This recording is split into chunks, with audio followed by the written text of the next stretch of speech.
name's Kathy. I started seeing Dr. Jemerson about a year ago.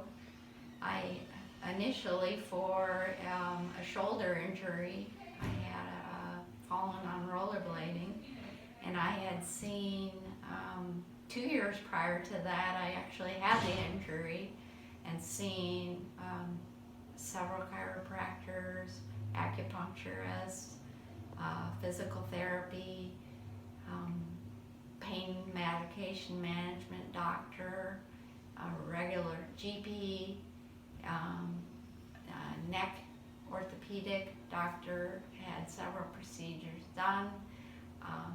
No relief to my pain in my shoulder, and steroid injection, no relief. No relief from any of the physical therapy that I had.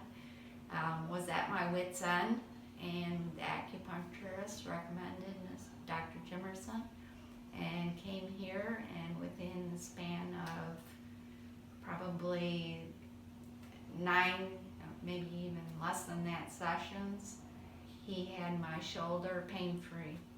I'm able to I do all kinds of paddle sports, able to paddle now.